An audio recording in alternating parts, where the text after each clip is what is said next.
Makhluk prasejarah yang tidur selama 2 miliar tahun.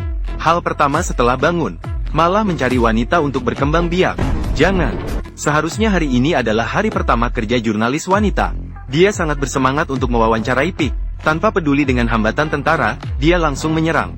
Pike pun memperhatikan wanita di depannya. Dia yang tidur selama 2 miliar tahun. Tidak bisa lagi menahan hasrat tumbuhnya. Tanpa ragu, dia langsung menjatuhkan jurnalis wanita ke tanah. Meskipun tentara terus memukulnya, dia tidak memiliki niat untuk berhenti sedikit pun.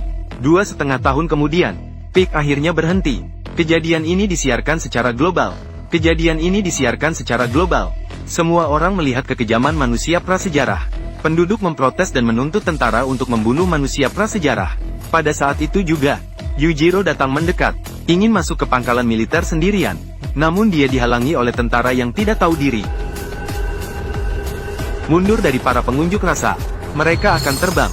Melihat Kiyoshi yang marah, 2 tentara besar mulai bertarung seperti orang gila. Sementara tentara ketiga mulai bertarung dengan dirinya sendiri, melawan dirinya sendiri. Melihat adegan di depannya, kemarahan Kiyoshi akhirnya mereda sebagian besar. Berhenti.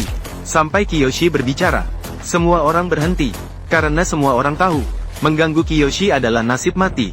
Hanya dengan begitu kita bisa berbicara. Pilihan kalian benar.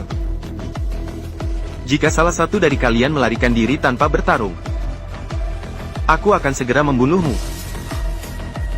Tapi jika kalian menyerangku, akhir nasib kalian sama.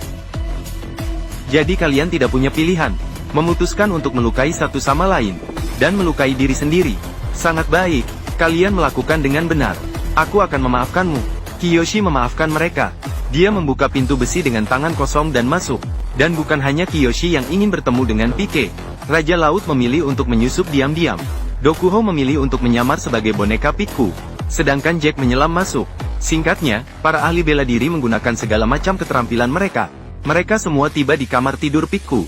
Mereka semua datang ke kamar tidur Pikku hanya untuk melihat makhluk prasejarah ini. Namun Pikku sama sekali tidak menganggap mereka sebagai musuh.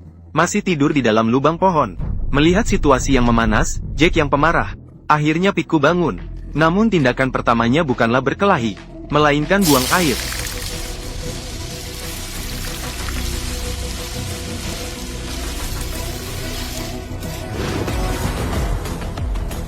Selamat datang Pikku, kamu telah sampai di masa depan. Yujiro ingin masuk dan bertemu dengan Pikku. Namun makhluk terkuat di permukaan bumi ini tidak pernah mengikuti jalan biasa. Saya sudah memesan. Bodoh. Pintu depan penuh dengan kencingan Pikku. Namun Yujiro tidak merasa jijik. Begitulah dia masuk dengan mendorong. Salah satunya adalah makhluk terkuat di permukaan bumi. Tentang siapa yang paling kuat sekarang. Pertempuran besar akan segera dimulai.